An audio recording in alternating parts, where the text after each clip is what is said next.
The calendar has officially turned to March, which means the baseball season is quickly approaching us. So today we have a special show for you guys. Kick back, relax, because the newest edition of Hitting Home starts right now.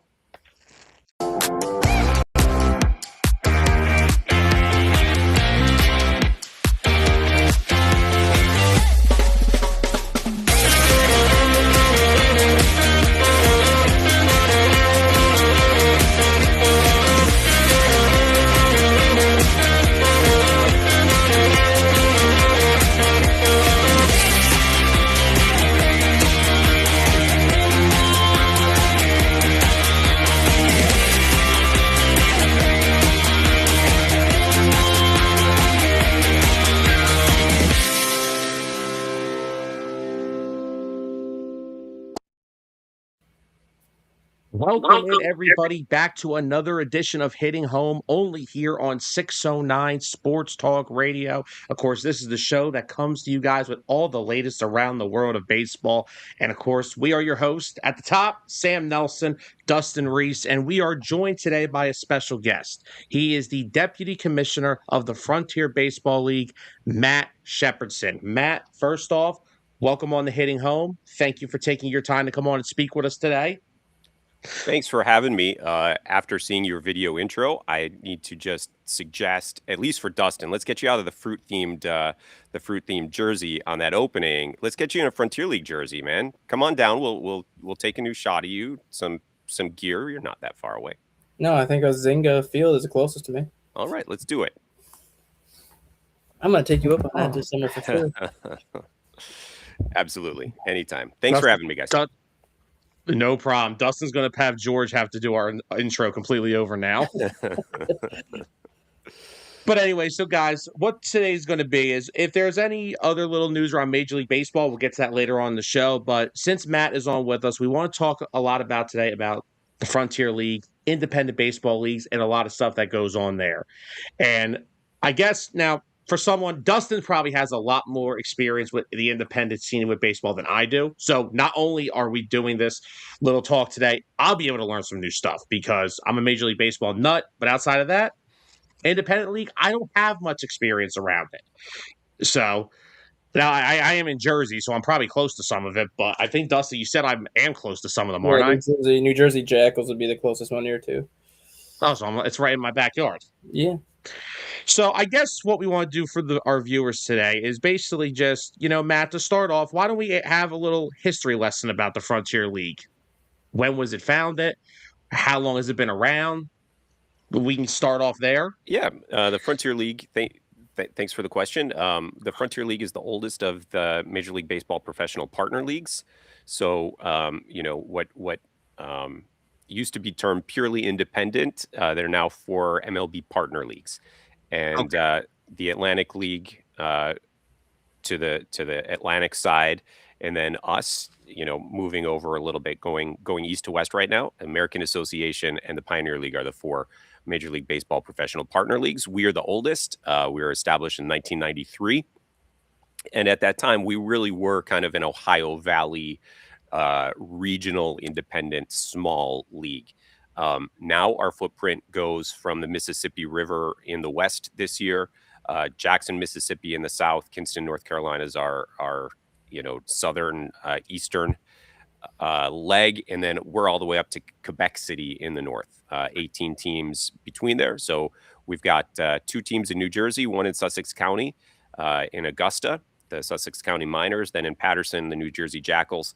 A little bit north of there in Rockland County, New York, we have the New York Boulders. Go a couple hours north into Troy, Albany area, and we have Tri-City Valley Cats. So we do have plenty of options for you, Sam, for you to hit up in that area. But we've got teams in major markets. We're in St. Louis area with the Gateway Grizzlies. We're in the Chicago area. We have 3 teams. Chicago side, Dustin, you mentioned the Windy City Thunderbolts. We've got the Schaumburg Boomers. We've got the Joliet Slammers as well.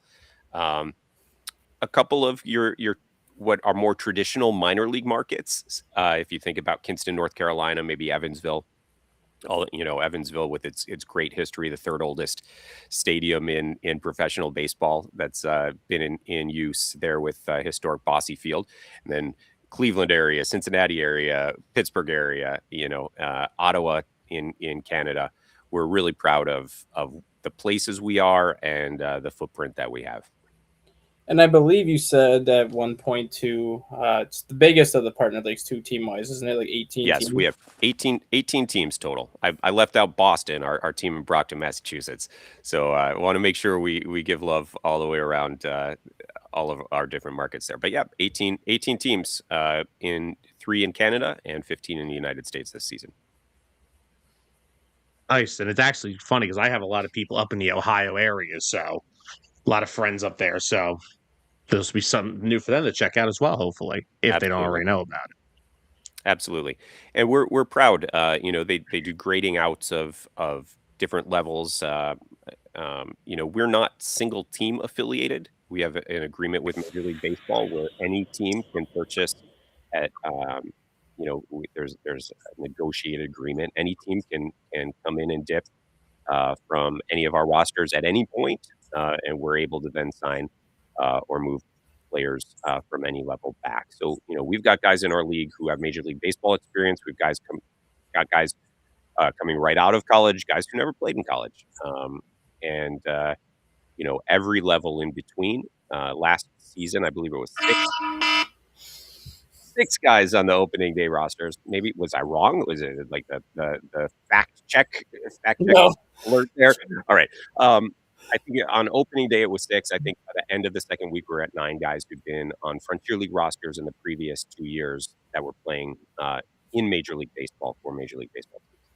And that's the one thing I've always liked about the Frontier League too, is kind of like you said, it's not directly affiliated like team by team how regular minor league baseball is, where you could have one team look at this player and be like, I want this guy, and then like 2 weeks later look at another team from a different spot of the country and take this another player for a different position. But that's kind of why like the quality of play too, I feel, is kind of in that AA to AAA range where you have good players, but then you also, like you said, you have kind of those players that may not have played in college at all or just coming out of college, where I think the quality of play might not be as high as like the AAA level, but I do think it's higher than kind of the lower level minor leagues because there are some guys with major league experience out there. Sure. I can say what outside people have said, which last year we graded between high A and double A, depending on the teams in our league at the level they played, experience, all that sort of thing. Yeah, I mean, in the last couple of weeks here, if you followed news in our league, we've had players picked up by the White Sox, by the Mets, this offseason, Toronto, San Francisco. Just a lot of movement between our rosters and Major League Baseball teams. Tampa, just Detroit has picked up a few last year. Minnesota, I think, signed 11 or 12 guys to their system directly from our teams. So yeah, there's definitely a high level of quality, and there's always what I love about our league, and the reason that I invest, and I have invested and will continue to, is I believe in the experience and the opportunities that it creates for people. Maybe they were overlooked, maybe they reached the end of their development plans and needed another spot, and that's at every level. Play from on-field play all the way into our press boxes and our front offices. Jason Benetti, was announced yesterday. I shouldn't date what day we're recording, but it was announced that he's going to be moving to Sunday Night Baseball. The main announcer, he got his start in Crestwood at Windy City with the Thunderbolts. Connor Onion with Fox, another guy who was with the Thunderbolts. We've got a lot of those stories. But then, Dustin, I think I mentioned last year, Chris Roycroft, who's pitcher with the Cardinals, was literally working at a Dick's Sporting Goods and training kids. And, 2.5 years later, after going through the system in Joliet, he ends up being on the big league squad. Now this will be going into his 3rd season with MLB experience with St. Louis. So we believe in it. We watch the WBC, we're going to see all the guys with Frontier League experience. Some this under current contract, some who played last year, some who played several years before. But we're just really proud of that. Oh no, that's absolutely awesome. And if I'm not mistaken, I think the league was founded in 1993, if I'm correct. Yep. All Yes, right. sir. When 1993. who was the first group of teams that started this league? Most of those teams are no longer, Zanesville, Chillicothe, which is still exists as a team now, just as a Collegewood Bat team. It really was that Central Ohio, group. We've grown over the years, adding in Evansville and Gateway and then moving north. And then 2019 into 2020, we announced that we were going to be merging with the Can-Am League and bringing those remaining teams from the Can-Am League on. So that's really when we made our move east. We added 2 more teams last year with Kinston and Mississippi. And we are always looking for those opportunities, those markets, those operators that make sense within our model, that believe in that development, that younger opportunity model. And we continue to look for new markets or new opportunities to join our league as well. So I guess what kind of goes into deciding like what market you're going to bring a team to? Obviously, every market's going to be different based on where it's located, but like, are there specific kind of like procedures that if every market has to go through to get a team? And I guess what do you look for when ultimately deciding what market you're going to put new teams in? I don't think there's a single answer to that, Dustin. I think it's does it make sense holistically? So like I mentioned, operator. Is it a good operating group? Do they have a good business plan? We don't have a cookie cutter, this is what you need to do model, but it needs to make sense to our directors, the other owners, to bring a new partner into that. Looking for stability, looking for maybe track record. Facility obviously is a huge piece of that, right? Having a facility that fans can get to, that makes sense, a community that can support 102 game schedule, so 51 home games per year. Those are things that we would look at. And then also, does it make sense within our geographic footprint? Obviously, adding Mississippi when our furthest south team was in Evansville, Indiana, and then adding Kinston when our furthest south team on that side was in New Jersey. Obviously, we're looking to fill in and fill in those gaps in the map, perhaps. And then our commissioner, Steve Tassler, said 2 years ago, so this isn't anything new, but Montreal, the Montreal area is also a big priority for us, and we look forward to finding a solution and the right operating group there over the next couple of years. Another thing you brought up a minute ago, you're talking about bringing in new teams back, and you brought up the years 2019, 2020. 2020, clearly we know what happened around the world. Yep. The league did not play that year. Am I right or am I wrong? No, the league did not play that year. So the announcement was made, cross league game was tried, and then the announcement was made into 2020, going into that season that would have been. We started in 2021 with a little bit of a modified group there. Tri-City also joined us. They weren't part of the Can-Am League. They were part of the Major League Contraction. They'd been with Houston as their high A affiliate.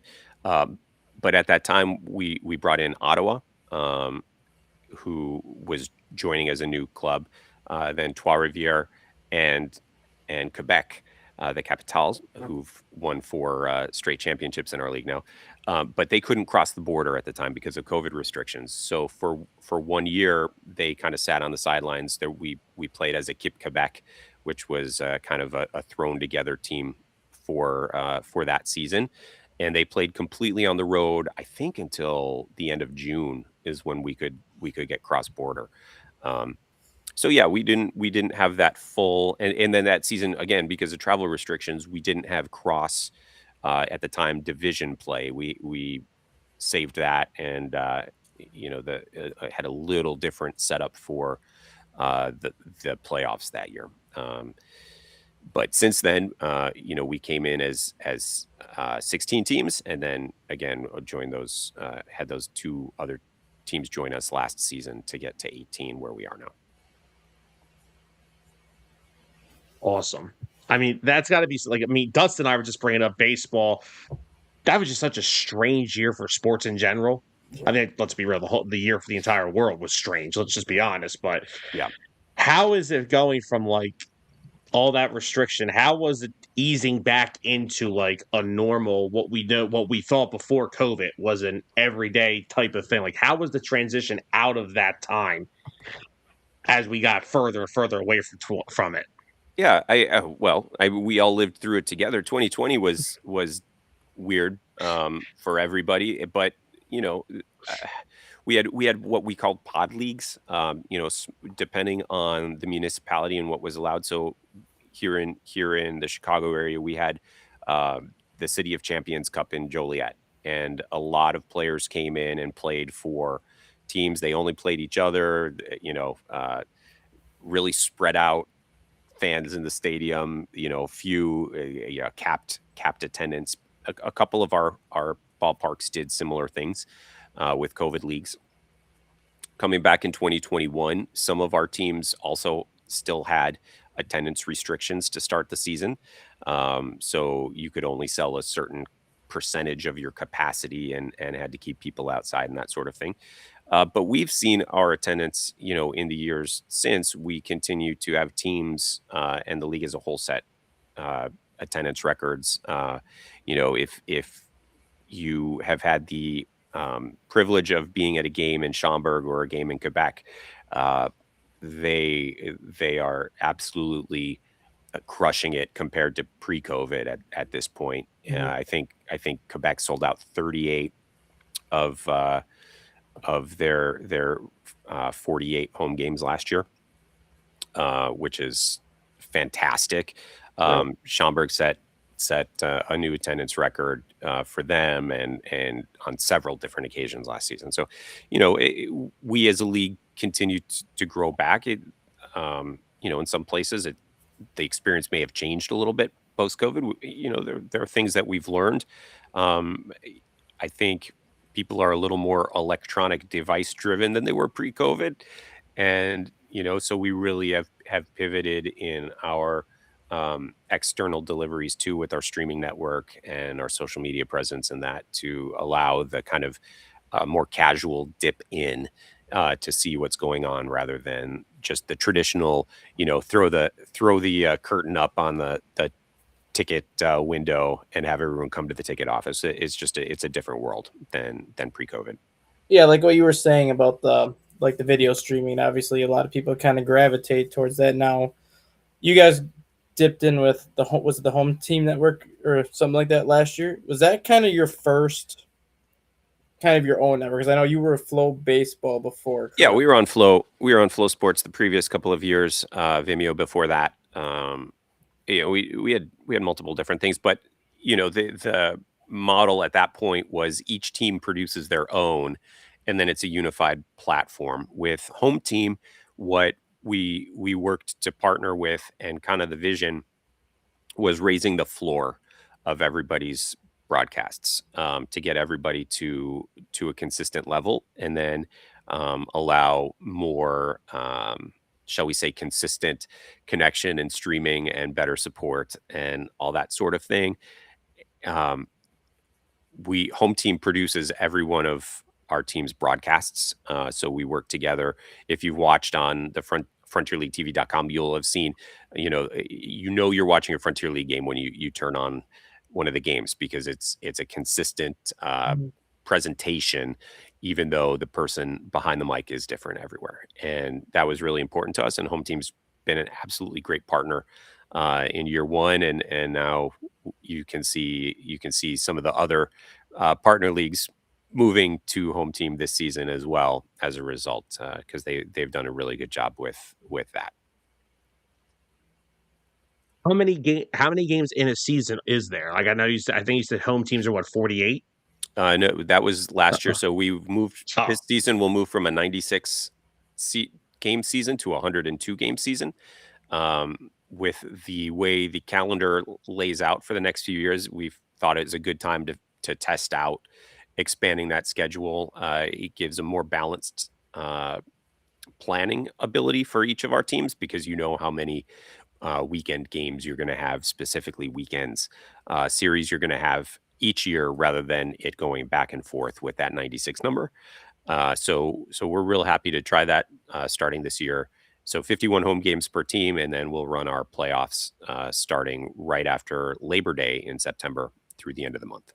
And obviously, you guys don't do like the whole 6-game series like minor league baseball does, but you kind of operate similar where you guys use Monday as like a travel day, and then like the rest of the week is kind of how your games and series go. Yeah, so we actually do some 6-game series within our conferences and within our divisions. So Mississippi being outside of the kind of commuter footprint right now, Mississippi home games, when they're playing anybody within their division, those are going to be 6-game series in Mississippi. Same thing in Kinston; those will be 6-game series in Kinston. I think almost as a rule, Mondays are off. There are holidays and exceptions to that, with Memorial Day, Canadian holidays, that sort of thing, where there are some Monday games. But for the most part, Mondays are dark, and travel days. But we really do. We take a hard look every year with our scheduling committee to say what's going to be best, for our athletes, and just quite honestly, budgetary uh, realities, what's going to be best for the budgetary realities with travel, and try to make sure that we maximize every hour on the road for every team. okay. Let me think. Where am I at here on this boatload of things that Dustin had on here? So, Matt, how long have you yourself been involved with the Frontier League? Yeah, so I started. I was brought in during that 2020 craziness, during the unknown with the staff into Joliet, and I started in Joliet as a quality assurance, then a bench coach, then served as an acting manager there with the Joliet Slammers. This will be my third season in the deputy commissioner role for the league. They brought me over following the 2023 season into the league office. Dustin, you want to give another a question next? Yeah, so for those obviously unfamiliar with the Frontier League and really independent baseball as a whole, there are, like you said, there are the 4 Major League Baseball partner leagues, which I'm obviously a lot more familiar with than most people are. But would you mind kind of explaining to the viewers kind of what the MLB partner leagues are and kind of how they work as opposed to just a regular, normal independent league? Yeah. As I said earlier, the best way I can analogize it is to say that rather than a single team affiliation, the partner leagues have MLB league affiliations. So with all 4 leagues, and there's slightly different rules within each one how this works, but the player transfer purchases can happen at any point from those 4 leagues. So the Pioneer League is mainly in the footprint of the old Pioneer League. A lot of contracted teams plus additions out there. They're making a move into California right now, with some new teams in a California division.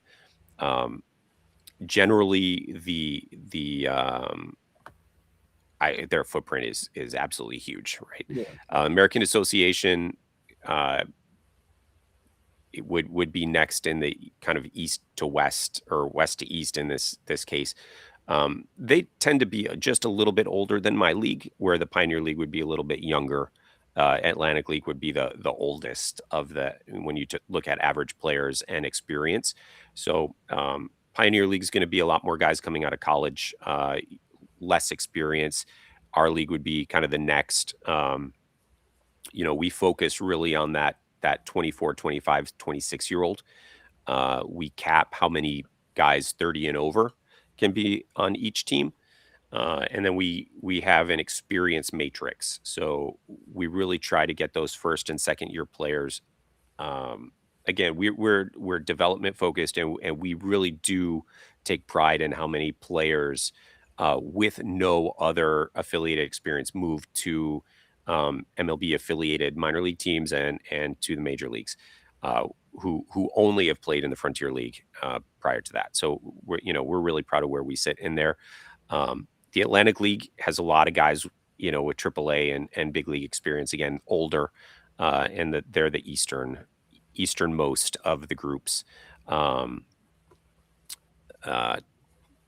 two of us who have teams in Canada are the American Association and us with the Frontier League, and we kind of overlap towards the Chicago, Milwaukee area with our footprint. There's American Association has teams in Gary, Indiana, Rosemont, Illinois, the Chicago Dogs, and Kane County, Illinois, the Cougars, which sit right on top of our three Chicago teams.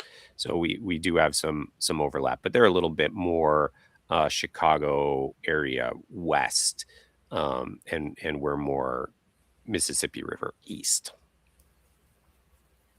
So you say you put a cap on players from the age of 30 and higher. What is the cap? Yeah, 2 players. You can have 2 there, and there are exceptions for things like military experience. You get a year off your age for every year that you served in active duty. But as a whole, that 30-year-old veteran, it caps to 2, and then we have a cap on what we call experience 2 plus veterans, which is 8 players per team, who can be, kind of in that 3 or more years of experience or 27 and older. We cap that to 8 once you hit that 4th year of experience. But you got guys coming out of college right now who are 26 with no experience, so that they still would get their 4 years in before they hit 30. But really, again, we focus on that younger development side for our particular league. Through the door like in the Atlantic League, then, huh? He might, but a team would have to have that veteran space for him. But we do have Brandon Sittinger pitches for the Lake Erie Crushers. In the past, there have been those guys, who had a little bit more, shall we say, experience. Well, we don't have to just talk about age, but a little more experience, who played in the bigs, who end up coming back. And, we love those. We love those guys to help, train the younger guys what it means to be a pro too, right? So it's development on every level, and you really love seeing the guys who've got a lot of years of experience under their belt, who are just doing it because they love the game, they love the grind, right?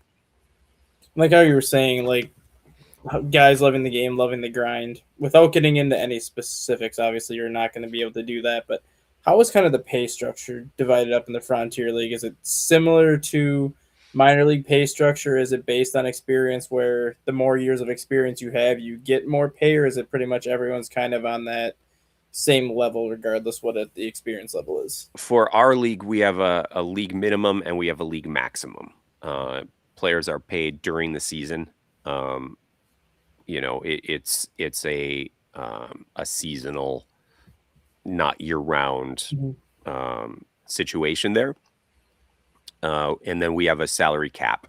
So we have a salary minimum, salary max, and then players are, the rosters have to be under our salary cap for the full season. We don't count things like injured list time on that cap, where some other leagues do work that into their cap structure. We don't do that. But there are financial realities to minor league and and particularly unaffiliated minor league baseball. And, would you love to have all the flexibility in the world? Sure. But there's also the reality is, we've set up what we can do that we think is as fair as possible, while, making it financially feasible for everybody to play and to travel. So you mean to tell me you operate a baseball league that functions on a salary cap and a salary floor, and it actually works?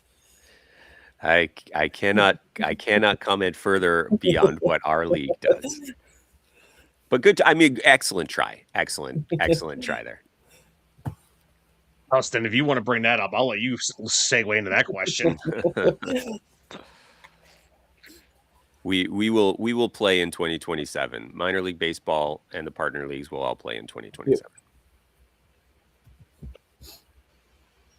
Yeah, and I mean, that was going to be, that's going to be the elephant in the room from now until the end of this Major League Baseball season on what the future is. And I guess, I mean, the fact that these leagues are able to operate on it, it's interesting. I find that very interesting that you guys kind of operate into something that the big guys are kind of going against and for, but the fact that some leagues can do it shows that it can work.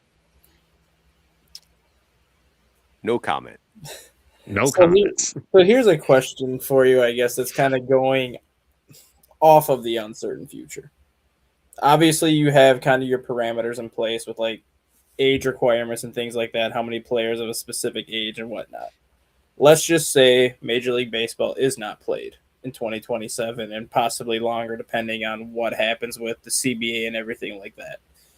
Do you think that could open the door to possibly either get more teams into your league if some of these major league players want to keep playing baseball and their only option is the Frontier League? Or do you think that's kind of a situation where the age requirements might take a 1 or 2 year difference just to kind of allow some of these players to play if they wanted to keep playing, knowing that might be their only option? I think that is a multifaceted and unanswerable question at this point. I think everything would need to be discussed and run through whatever legal barriers and all that stuff exist for particularly players who exist on the 40-man roster. Affiliation agreements, partner league agreements, all those sorts of things. I would not venture to even hazard a guess, right? Or hazard to venture a guess even about what the baseball landscape is going to look like in 2.5 years. I think that's just an unknown at this point. We love our game. We want to see it continue to grow. We want to see it ultimately be feasible to continue to grow and expand for the next generations. And I really don't know. I would assume there's going to be changes regardless, or there wouldn't be the discussions we're having now. And I think that will ripple out and filter to every level of baseball, including college and high school even. I mean, you've already seen in the news that there are changes to data collection and scouting that's allowed to be done for high schools and colleges. And I would imagine that that's going to be part of the broader landscape and discussion, and there'll be effects for every level moving forward in order to make sure the sport can survive at the current professional level, and not just survive, but thrive for the long term. And that's kind of why I've told Sam and just like a lot of people in general the last couple of years that they should start following minor league baseball a little bit more. They should start following independent baseball a little bit more, like if they have teams close to like where they live, because that might be your only option in 2027 if you want to watch baseball. Like, you might not have that major league option, but in reality, independent baseball and minor league baseball is not a bad option. The quality level of play is outstanding. the way these guys go about playing the game is the way it should be played. Like, these players play because they love the game. They're not playing for money. They're not playing for this. They play because they love the game. And I think that ultimately is what creates a better level of play. Yeah, and it's entertaining. You know, when you go to watch a game in our league, teams are trying to win. Mhm. You know, guys may be on development plans within the organization, but nobody, you know, at least right now, there's nobody there who's on an external pitch development plan, who's going to come in and throw 32 scripted pitches, and whatever happens in those 32 pitches doesn't matter, right? Like, you come to see our guys. Our guys are competing. Our guys are playing for their careers. They're playing for their professional lives. They're playing for the dream, and they're playing for the name of the team on the front, and the name of their teammates on everybody's backs. And there's just something about it, and there is that pure joy. You know, you see when they win, they did it. They did it. And they did it for one another, and they did it for their team and their fans. And it's a great thing to watch. Our playoffs were just phenomenally, especially our championship round, just Right. full of drama. And we could have gone a best of 37 series. It would have gone at least into the 8th inning of the 37th game, right? It was just, it's so back and forth. Everything meant everything to every player. And it's a joy to get to watch that every day. And, you know, I try to, baseball fans who've not been exposed to our product, I try to say, hey, come out and watch a game with me. Mhm. You know, It's just worth it. watch the game and see what's going on. It's definitely worth it. Yeah, a lot of fun. Yeah, like for me personally, like I've always had a appreciation for minor league baseball stuff like that because I'm right here in Trenton, New Jersey. I was here. I've lived here my whole life, so I've been here when the Thunder were part of the Yankees organization. I got to see a bunch of those guys, basically get their career started in Double A and move up. Now, of course, they've moved their affiliate to Somerset. I've been there, I think, twice. Beautiful place to watch a game, by the way. And I've gone to Lakewood to watch the Blue Claws, and I think it's something special to watch, like the development of players and watch them go through. Like I said, I was here in Trent. I saw Aaron Judge hit a ball 500 feet. Ball hasn't landed yet. It's been about 10 years, but I think there's like a lost love for that side of the game of watching young players develop and just play the game that they love. I Yeah, think Tim, yeah, absolutely, absolutely. You know, I am a little bit older, so I remember getting to go watch games in rookie league in metropolises like Geneva, New York. And you'd see guys coming up in the Cubs system and playing up in the middle of upstate New York, central New York, where, you know, towns of fewer than 10,000 people. And there was a lot more access around the country to that early development type baseball at the time, affiliated. And those went away. And I think what are now the partner leagues filled in a lot of those gaps of originally those more traditional small market minor league teams and communities. But what we've really seen over particularly the past 12 to 15 years is, you know, a mix of the larger markets um, and those traditional smaller markets. And it's a great opportunity to see those guys who are still chasing that dream, either to play on the major league level for their country's national team level, play internationally in the other pro leagues. It's just a great opportunity.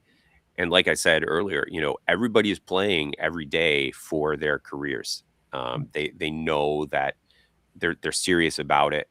Not so serious that you can't have fun, but but you know, the games mean something. And you go to watch a game again. You go to watch a Quebec Capital game, and they are playing every pitch, every game to win a championship, and they make no bones about that. They're out there to win, and their fans, I was at Stanley Cup playoff games, and their outdoor 4,600 seat stadium was louder on the decibel meter than United Center was during the Blackhawks run, which is just unbelievable that they could be so into that and make so much noise. But my trusty little decibel meter that I take with me, we're up at 127, 128 decibels outdoors in a 4,600 seat stadium in October or September is glorious. Yeah, and that's another thing I do appreciate with like minor league baseball and independent ball too is the small market feel. Like you go to like these parks, you're not in front of these 45, 50,000 seat stadiums that are all futuristic with video boards and things like that. You have these more smaller, intimate venues, but it makes you feel like you're watching a game at like a park when you were a kid growing up and you're just grabbing a bunch of guys and you're just going to play baseball in like a park venue where you just have a little bit of bleachers here, a little bit of bleachers here, and people are just there, but it just kind of gives you that feel of growing up playing baseball the way it should be played. Yeah, we've got a mix, Dustin. We've got our largest stadium is in Ottawa, former AAA ballpark, 10,000 plus seats. Our smallest in the 2,400, 2,500 area. Schaumburg, Illinois, their ballpark was the COVID home of the White Sox, but the field dimensions were built exactly to mimic Wrigley Field. Yep. You'll see 7,000, 8,000 fans there during the summer, on nights. And Mississippi was the Braves AA stadium. That's a more modern and large complex. And then you get those more just intimate, close to the field. But everywhere you go, you have access to being closer to the field. You don't need a GPS app in stadium to find your way around, like some of the new ballparks. And interacting with the teams and all our teams do a really good job, both community wise and in game day, of giving fans the chance to interact either on field or with players and that sort of thing. And it's just a great place to create new generations of baseball fans with kids. I always tell our folks, we're in the memory making business. Baseball is our vehicle, but ultimately, we're about making memories for every fan who comes through, every player who plays for us. And seeing the smiles on young kids' faces having their first interaction with a professional athlete of any sort. It's incredible, and it's a great privilege for us to be able to do. Yeah, and I like what Dustin. I like what you said earlier about like going to like minor league stadiums and like you said, it's watching baseball like you're at a park. Like I think that other sports that I won't name, that I feel like when they're making these teams with their new parks, stadiums, I feel like a lot of them go away from the fans' point of view and what the fans enjoy and how they enjoy watching any type of sport in this regard. But like I brought up earlier, when I go to Lakewood, I mean, Lakewood, you've got your seating around like down the lines behind home plate. There's not one bleacher in that park. It's literally all grass in the outfield that you could sit in. Down the third baseline, there's fire pit seats. Like that's the cool little things around these stadiums that you see. And that's the kind of stuff that I think to me as a fan is more attractive. Like, don't get me wrong, I like going to Citizens Bank Park, love watching a game. I like I don't need a GPS to say, okay, where am I going? Like and that's what I think. I always have appreciated like the small confines of these parks more than sometimes going to Major League Baseball games, because it just feels like you're there to watch the game. Where in some ballparks, I feel like I'm here to do 20 over the different activities. Yeah, some of the more modern ballparks, you find the game rooms and the virtual reality arcades and everything other than being centered on the game. And you don't get me wrong, you're going to be entertained coming to one of our games. You're going to be entertained in game, but the game is still the focus. That's why we're there to play baseball. And that's ultimately why I like watching a game at Wrigley Field so much. Because yes, they've made all the changes to Wrigley Field. Yes, they've done all the renovating, but it's still Wrigley Field. Like you can still tell you're walking into a historic ballpark. You still have that stadium built into a neighborhood where it gives you that feel like, oh, I'm getting home from school with my friends. I'm grabbing a baseball bat. I'm going to walk across the street to the park and play some baseball. Yep. Jump on the bike like Ben Zobrist and ride in your uniform to the ballpark on the day of game. That's why I've always appreciated like going to Wrigley Field more so than like any other ballpark, just because of the neighborhood feel. Like you don't feel like you're going to a major league stadium. You feel like you're just going to the neighborhood park that everyone just shows up at to watch baseball. Yeah, baseball stadiums hold a special place in my makeup. And, growing up, going to games at Wrigley and at Comiskey, which was a completely different experience. But, I love seeing that look on a young kid's eyes coming through our gates. And to them, it's kind of like going back to your elementary school that used to seem so huge. And now you realize, it might not be as big as your high school was. But when you walk in for that first time, it really does make an imprint. And we do our best to give that fun, that family atmosphere and to build those fans for the long term. Pretty good alliteration right there. I didn't even try to do that. While we're on here's a fun little question I could ask real quick. While we're on the topic of talking about ballparks and we're talking about big league parks, are you guys the people that keep a ballpark counter? Like how many stadiums you've attended in your life? I wish I had done that. I know how many major league stadiums I've been in. I could not begin to tell you how many just stadiums, minor league stadiums, internationals. I couldn't begin to tell you that. How about you? Well, let's just do that. Let's do Major League, because Major League I'm at, I think I've been to Citizens Bank. I live like right down the road from it, basically 35 minutes. I've been to New Yankee Stadium. But my favorite park that I've been to, I think I only have a count of 3. The goal is to get that number higher, but so far out of the 3 that I've been to, I love PNC in Pittsburgh. PNC is a great place to watch a game. I've sat through 2 of the best spots behind home plate. You get the skyline of Pittsburgh in front of you, and then I've also sat right in right center field. It's such a beautiful freaking ballpark. I don't know. Dustin may say, as a Cubs fan, that the downside to PNC Park is that you have to watch the Pirates play. I wouldn't say that because I'm Cubs have been just as bad as the Pirates at one point in time. So. But no, it would be great place to watch a game. Cincinnati's a great place to watch a game. Smaller ballparks in the scheme of, modern Major League Baseball parks, but fantastic places to take your family and watch games. Yeah, apart from Wrigley, my favorite park to watch a game at is Oracle in San Francisco. Yeah, Oracle's great. So much around there. If you haven't seen a game in Denver, go watch a Rockies game. That's an experience of its own. I should probably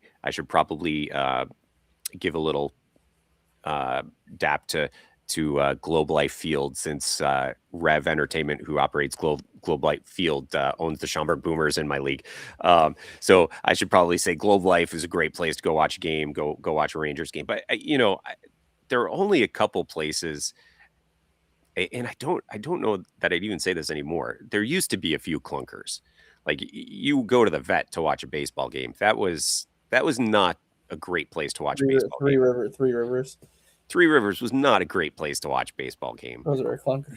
The old Comiskey was not a great place to watch. It had vibe, but it was not a great place to watch the game itself. Metrodome was a clunker. Yeah, you know what? I actually kind of liked the Metrodome for different reasons. If you ever were at Olympic Stadium in Montreal, that place was a fun place to watch a baseball game, but it felt like you could put PNC Park inside and still have room for parking. Like it was a massive stadium, but interesting place to watch a game. Wasn't a huge fan of the original Shea. just every place has their thing. Old County Stadium in Milwaukee. Wow. But Oakland. I did a podcast with Toby Hall, who played multiple years. He's now the manager. Last year he stepped in as the interim manager when Bobby Jenks was going through his cancer battle in Windy City. Toby Hall played everywhere, and we played a game. And my question to him was, what was the worst stadium to play in as a player? And the only correct answer is Oakland. And he came up with somewhere else. I was like, you didn't listen to the question. The only correct answer is Oakland. As that was an interesting place. But again, everywhere has its charms. I'm romantic about the game and about the ballpark and about all the horrible little quirks that the old ballparks had that made them fun to watch baseball games in. I do have to backtrack. I lied. I have a fourth. I've been to Camden Yards of Baltimore. Excellent. Fun place to go. Big fan of Boog's Barbecue in going there. Where else can you get a decent crab cake at a baseball game? Fun place. If I had to, and since I have such a small sample size, if I had to rank mine in order, I would probably go PNC. I actually went to Pittsburgh. I went to Pittsburgh twice, and once in 2023, once in 2022. We went for the sole reason the first time to go to PNC. The second time we went back to take another friend of ours to PNC. The day we got to Pittsburgh, we were going the next day. We ended up getting tickets for the game the day we got there. So we hit 2 games at 2 nights. But I would have to go PNC number 1, Camden Yards, CBP, New Yankee Stadium. New Yankee Stadium doesn't do much for me. That's the one I've not been to. I was going to try to get there last season. Been to the old one. I'm really biased, but everybody needs to see a game at Wrigley Field, and really either a Cubs Cardinals game or a Cubs Brewers game at Wrigley Field. There's really nothing like it. Cubs Sox when the Sox are good. When the Sox are good, yeah. You got the kind of time, Dustin? I mean, well, or now at Cubs Dodger games at Wrigley now are nuts, just because the whole Shohei factor and just the whole he gets such an international following now. Like Cubs Dodger games at Wrigley Field now are actually pretty nuts in terms of crowd environment now. Good point. I think, Matt, I got maybe a couple more, like maybe 2 more questions I have on my end for you. You guys, I believe, have a tryouts coming up next month, right? We do have a tryout. Thanks for asking about that. We will be in Avon, Ohio, the 20th and 21st of April. Day 1, open tryout. Day 2 is a callback with a modified game. Information's at frontierleague.com. But we invite players who are looking to, get that spot who maybe haven't been signed yet to come out and try it out. We've had multiple players who go through our draft process, tryout camp and draft process, who end up with Major League Baseball affiliated teams. We're really proud of that. It's a great experience. It doesn't break the bank like some other paid tryouts might. We're looking to cover our costs and to provide a good experience. But Cleveland area, about 20 minutes from the airport if you need to fly in. Really easy drive in for everybody else. And again, it's at frontierleague.com or through our social media channels. You can find information on that. And how many people typically show up for these pro days? Obviously, it probably varies year to year, but like how many people is like a decent turnout for an event like that? We've been averaging about 300 recently. We've had years with some more, but right now we're in that 300-ish area, which we like because it gives us a good chance to see for all 18 of our teams, plus the scouts from Major League Baseball teams and other leagues to see the people on field and see what they can do.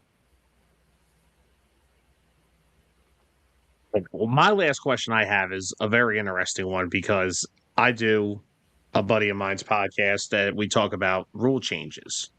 And the one that always comes up on with my one friend is he's not a fan of like the pitch clock. And I want to ask, because you guys have been doing the pitch clock since 2023, if I'm not mistaken. Yes. Yeah. So where do you think, like, how is that transitioning into those rule changes? Um, I will tell you that I coached and managed 2 4.5-hour games or 4+ hour games in 1 week in 2022. Uh, and nobody enjoys those, right? Like, just nobody enjoys those games.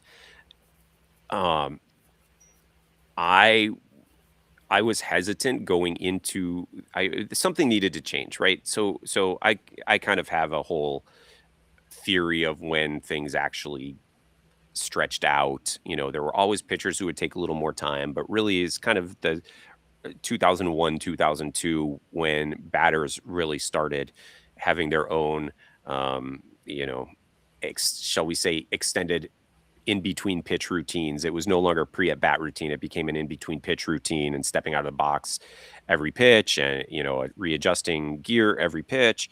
And games got longer and longer and longer and longer and longer. Let's just say from a brass tacks, not on field standpoint, you aren't building your fan base by having 4-hour games. Mm-hmm. You aren't getting young fans excited to come watch a baseball game for a 3-hour, 40-minute, 1-0 slog. It's not the kind of thing that draws and sustains new fandom. And so I'm a big fan of us having, realistic clock uh, constraints. I'm a big fan of the 2-hour and 30-minute game. I think it's a much better flow. We had, there've been situations where pitch clocks go out during games that I've been at, and in our second season, my first season as deputy commissioner, our second season using the pitch clocks, we had pitch clocks go out in the first inning of a game, and I was there with my stopwatch. So I just thought I'd see how many violations we would have if the pitch clocks had been on, just so I had an idea of how we might want to handle it the next day should this happen again. There was not one pitcher all game who would have had a pitch clock violation, because it's just become part of the regular rhythm. Early in the season, especially for guys who haven't had experience with the pitch clocks before, you'll see a little bit more, guys who played maybe in Division I where they didn't have regular clocks, or Division II and below where they didn't have clocks at all, or it'd just be stopwatches with the umpires. You definitely see the younger guys needing to adjust, without a doubt. And then you see some of the guys with international experience who have not been on pitch clocks. They'll need to adjust, but it's a really quick process. And ultimately, I think it's been internalized at this point. If I were king of baseball for a day, I think I would extend the clock a little bit during the playoffs. Mm-hmm. Universally give a couple more seconds on each of the violations, other than walk up. Nobody needs more than a 30-second walk up. Yeah. But other than that, I think it's been a real success. And I think even purists who completely were against it, other than your friend Sam, I think pretty much will agree, even if it's begrudgingly, that it's been a success. Yeah, my last kind of question is kind of going off of kind of the rule changes itself. So a lot of times when Major League Baseball wants to incorporate a new rule, they have the minor leagues test it out first to see how it does. Do they ever come to you guys too and be like, hey, we want to try out new rules? Are you willing to kind of try these out first to see how it does? Or do you kind of just kind of fall in line with minor league baseball? Like once they start it, you kind of bring it on as well? Yeah, so actually the partner leagues are where most of the recent rule changes have been pioneered. Nice. So the Atlantic League was the rule test league for several years, and then the Pioneer League moved into that role as the primary tester of new new stuff. So, with the Atlantic League, they tried a bunch of stuff, and they try it for portions of the season. And, I think we are where we are now with the clock and a bunch disengagement rules and all that sort of thing, because it first got tested out there and then moved to affiliated minor league, levels before making its way to Major League Baseball. But yeah, we adjust, and we pioneer. Our league has a sudden death 11th inning, half inning, 11 sudden death half inning. You got to explain that. How does that work? Oh yeah, I got to hear this. Yeah, this sounds awesome. So you can learn more about it if you go to Cooperstown, as a matter of fact, because we've got the only professional baseball game to be a 0-0 win for a team, because nobody scored, but because of our sudden death format, you go into the 11th inning. Rather than having a runner start on second base, the runner starts on first base. Okay. And it's 3 outs. The home team chooses whether to be the offense or the defense. If no run scores in those 3 outs, then the defense wins. If the offense puts across a run in those before their 3 outs, the offense gets the win. So, with our personnel constraints, we don't have farm teams. We don't have other levels to pull from. Going 14, 15, 16, 17 innings is not something that is sustainable, Right. For our level of play. So, we've had real success with moving to that sudden death since 2024. I'm all for Major League. See, I think Cameron 2023. Yeah. I'm all for Major League Baseball adopting that at like a 13 inning or later type thing. Like I think that would be. So that is your guys' version of like the ghost runner, is a runner at first base and having the sudden death 11th inning. Yeah. So actually, we did it's been since 2022 now that I think about it. So we did a home run derby in 2021. So you play one inning of international tiebreak rules. So that's and it's a bonus runner, Sam. It's not a guy's not a ghost. So you get that runner on second base, 1 inning that way, and if it's still tied after that, we went to a home run derby. Just the problem with the home run derby is that the way the rules laid out now, you're putting a lot of the outcome on whoever's throwing, and it just took too much time, too much downtime. So we moved to this then in 2022. And, it's you get the 1 inning of international tiebreak. If nobody wins in the 10th inning, then in the 11th inning, somebody will win. And that's the way it is. And it helps you plan, save arms. There's a whole other level of strategery in there, right? Like, everybody thought, oh, we're definitely playing defense. It turns out it's about a 50-50 split whether the offense or defense is going to win. So you have to know your team. You have to know how you set up. You have to know, do we want to go back-to-back innings of defense, right? Like there are a lot of things that play into those decisions. And it's just it adds a new level. People still accuse us of ruining baseball. I get the emails every week. I get the emails every time we have a game. But yeah, it's something. And again, trying to deal with the realities of school night baseball, right? Like it gives the fans an end to the game. You walk out satisfied that there was a finish that didn't take 6.5 hours to come to completion. No, and like I actually like the version that you guys use over the highest level, because my big thing with the bonus runner in Major League Baseball is I feel bad for the reliever who loses the game, because it's like he's getting a loss for a runner he had nothing to do with. Well, the other thing too is with Major League Baseball is it shows how flawed Major League Baseball is fundamentally. Because if you have a base runner on second base, and like you said in the sudden death scenario that you guys have, you have 3 outs basically to get that runner home from first. If I have a runner on second base, I don't care if I'm a 40 home run hitter. I'm bunting his butt over to third base. Yeah, And you would think that. Taking my chances with a sacrifice fly, my next batter, or whatever.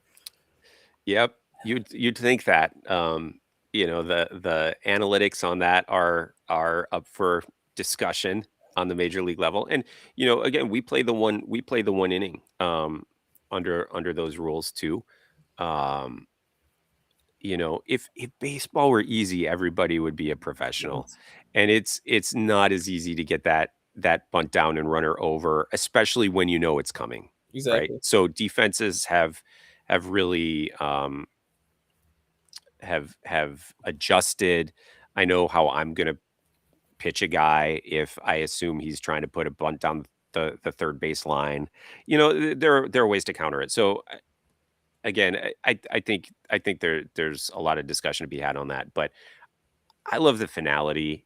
I'm not a huge fan of the old hockey tie or whatever. It's just give me an outcome, man. I'm simple that way, and doing it this way adds a level of strategy and excitement that you might not get everywhere else. That's all. No, that's awesome. And like I said, I like having a winner. Of course, I don't want to hear about with hockey and the shootout because I'm a Flyers fan and they normally suck in shootouts. So, yeah, but I actually lobbied it very unsuccessfully. I lobbied for a hockey type scoring for our standings.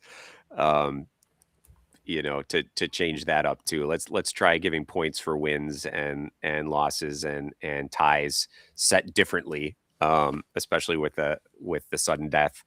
But I was not successful in that. I may make another run at it with another model a couple of years from now. But we're looking for ways to maintain the integrity of the game, but also, like I said, to innovate and expand and make it the best opportunity for our fans and for our players, right? So ultimately, that's what we're trying to do. I'll say one thing. I am I learned a lot today. This is a very awesome little interview we had with you, and this is a lot of our following is, and of course, I'm in the New Jersey area. We have a lot of fans out in the Ohio area. Guys, if you're anywhere near a Frontier League team, go check them out because I know I will be. Well, Sam, I'd love to have you out to a game when I'm out east, either in Sussex or there in Patterson. If you want to come out, love to host you and have you experience what we've got going on. Dustin, year 2 of my open offer to you. Let me know when you want to see a game. We'll get you out to one. Sounds good. Sounds good. But and also, Dustin, remember, we're going to get you a new picture in the intro too. By the way, absolutely. I forget that. No fruit. Bolts jersey. No fruit on the jersey. No fruit on the jersey. That was a Savannah Bananas game, all right? No fruit on the jersey. We'll get you squared away. Well, Matt, we want to thank you so much for taking the time to come on with us this morning and talk to us about the Frontier League, giving us a little bit of a lesson on how it runs, how it operates, all the stuff about it. And we just want to say thank you again and good luck to you and your league during this season coming up.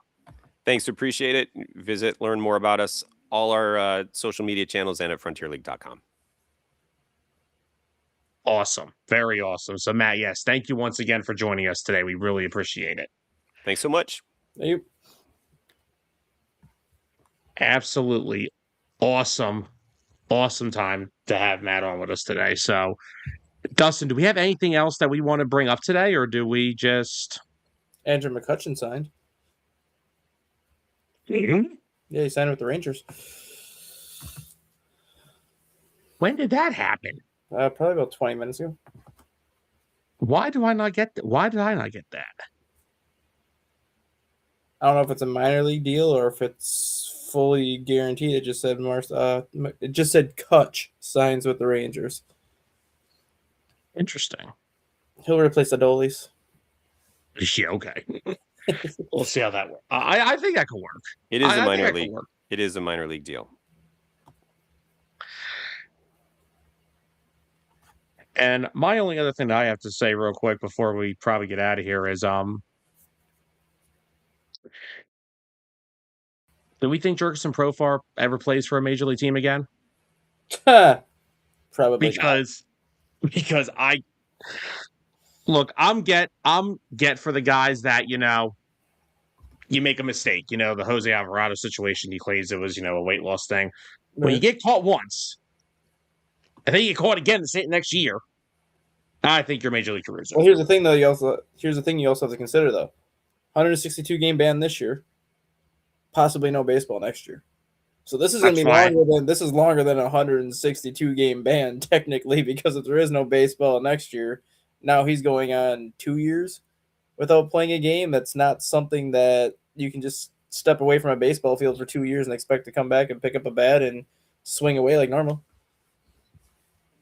The Atlanta Braves are cursed as of right now. They've already got so many injuries. And I mean, Profar was their big free agent bat they signed last offseason. Now he's not going to be there again. The Braves went from a team that I thought were just going to be a powerhouse in the NL with the Dodgers. Well, the problem is they can't stay healthy, though. That's the point. They have 2 starting pitchers that are done for the year, I think, or at least one. I think Schwallenberg is done for the year. I don't know if the other one is. The prime years they had after the 21 World Series was the 2 years after, and they couldn't get past the Phillies. And now it's just like they are cursed. They are absolutely cursed. I think their prime years went out the window when Acuna got hurt. I agree. Once Acuna got hurt, that team was completely different because he had the protection from Matt Olson. He had the protection from some of these other guys. And then once Acuna got hurt, then you kind of saw Matt Olson's numbers start to go down a little bit. Like everybody else that was hitting behind Acuna, their numbers started to go down a little bit. Because Ozzy always hasn't been the same player. And the only one that you could make a case that has actually gotten better since Acuna has gotten hurt is Austin Riley. That is true. But everybody else has seen their numbers kind of decline every year since Acuna's MVP season, basically. And he was the engine that made that team go. And since he's gotten hurt, that team has not been the same offensively. Their pitching has not been anywhere near the level it was. I mean, they had Michael Soroka for a while, and then he started to get hurt. They had Kyle Wright, who won 21 games. He hasn't been the same since. Spencer Strider hasn't been able to stay healthy. Schwallenberg. Max Fried left. Like, Chris Sale is their only legitimate starter, and he's, 37 now, 38? It's not like he's going to be there forever. Something along those lines. But, yeah. Anything else we want to bring up to this week before we hit that ninth inning? WBC got underway last night / early this morning, however you want to look at it. I mean, the first game started at 10 o'clock Eastern time last night and got done about 1:30 a.m., and then the second game started at 5 a.m. this morning. USA's pitching is starting to concern me because now we got Joe Ryan out.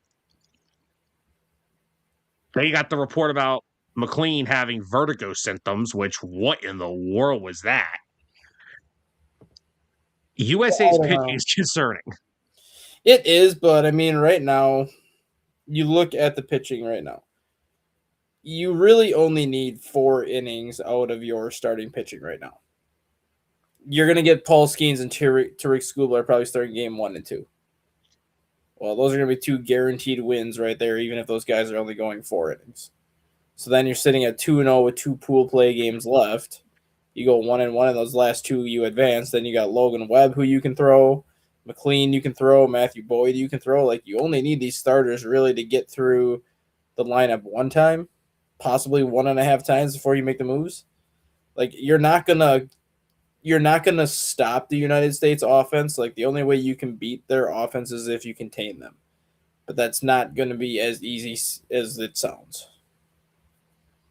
Yeah. It's just that the pitching is like, I get it. They're only going to need him for a few, like 4 innings maybe, but still, just they're getting hit left and right with these problems. Then the McLean situation, that's so weird.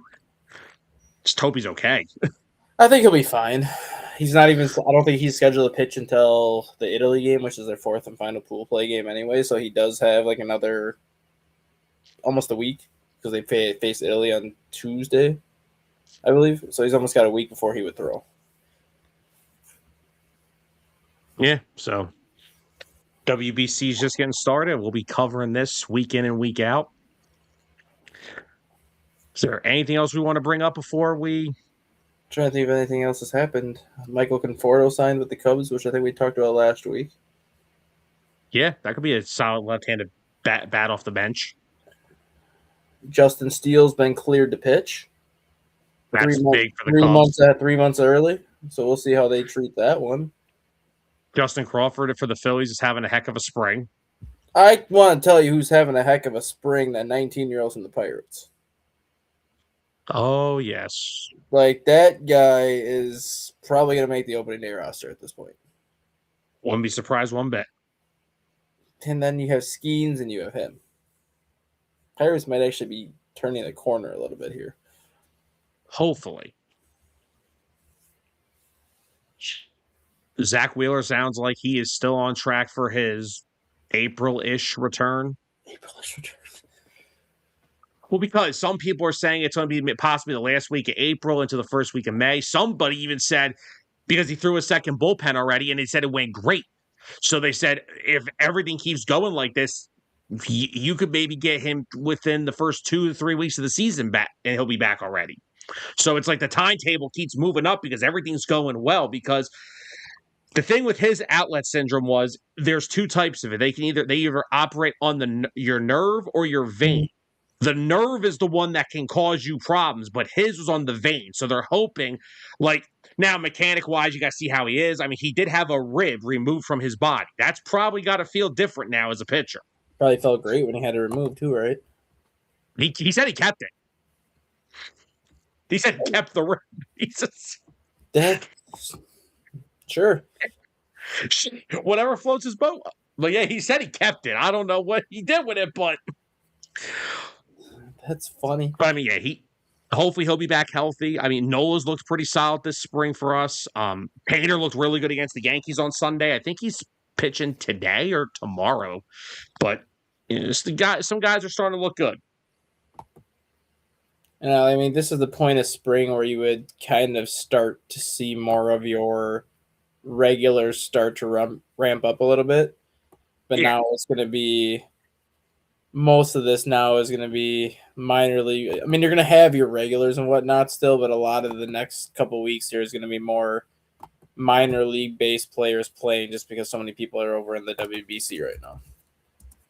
Yeah, because I'll say the Phillies actually ramped up their vets quicker. Like I thought Schwarber, Turner, Harper, they all played a lot more early on than usual because of the WBC, because they wanted to get them out there with their team for a little bit before they left. So they ramped them up real quickly this spring. I'm not used to seeing them that early. So, but now it's just like, let's see how Crawford looks for the rest of the spring. Let's see how Adolis is swinging the bat okay so far. So let's just hope everything goes well and everyone's healthy heading into the season. And Zach, maybe one day we'll get Zach Wheeler on here so we can discuss why he kept his rib. I would love to know that story. We're going to have to get in touch with his people and see if we can get him on the show one day. I need to know that story. But anyway, guys, we hope everybody enjoyed this episode because I have nothing else I have to bring up. Do you have anything? Not today, no. Like I said, today was just going to be kind of one of those. I didn't know how long he'd be able to stay on. So, yeah. So, want to give Matt Shepardson a big thank you from the Frontier League coming on and talking with us. I mean, he was on with us for over an hour. Talked a lot about their league, what they do, how they operate. Guys, if you're in the areas of the markets of the Frontier League, New Jersey, Ohio, Canada, please go check them out. I'm going to try to get myself out to a game at some point. I was about to say that includes you. You have your open invite to 2 teams, so why not? Oh yeah, I got to get. Why not knock them both out? I probably could. Check 2 parks off your stadium list. Absolutely, but guys, we hope everyone enjoyed our interview with Matt, and hopefully you guys learned a bunch of stuff about the Frontier League and all that good stuff. We got other guests coming on in the coming weeks for you guys as well. So we got some more interviews lined up for you guys on this show. So we want to thank everybody who tuned in and checked it out today. We know a lot of it was the interview with Matt. And once again, I'm going to thank him like 30 more times for being the inaugural guest on Hitting Home, because he was the first ever guest we had on this show. And just want to give him a big thank you for coming on. Awesome guy to talk to. And if you guys didn't get a chance to see this live, go back on our YouTube at 609 Sports Talk Radio. Sorry, I forgot, because Facebook won't let me change the name for some reason on here. I tried to change it 3 times. They won't let me do it, but Doesn't like you. It really doesn't. But go check this interview out over on our YouTube, back here on our Facebook, until they delete the show, because they like to do that. But just go look us up at 609 Sports on YouTube. It'll pop right up, and you guys can check out this full interview with Matt today. So we hope you guys enjoyed it live. And if you didn't get a chance to see it live, go back and recheck it out for us. But guys, we're going to get out of here. Hope you guys enjoyed this episode. Next week, back to normal, Wednesday at 10. Yes, we know it's Thursday. It doesn't feel like Thursday to me, but next week we'll be back to the normal schedule. We'll be back on Wednesdays at 10 a.m. Tomorrow night, Birds of the Gridiron, Eagles free agency preview. We'll be talking about some external options for the Birds and who they can attack in free agency with limited cap space that they have. So we'll be talking about that tomorrow. And then, of course, guys, unbiased this coming Monday, NFL free agency frenzy. It's going to be a freaking great week next week. So, guys, thank you all for tuning in today. We hope you enjoyed today's show, and we will see you guys next time. For Dustin Reese, I'm Sam Nelson. Have a great rest of your day, everybody. The following has been a presentation of 609 Sports Talk Radio.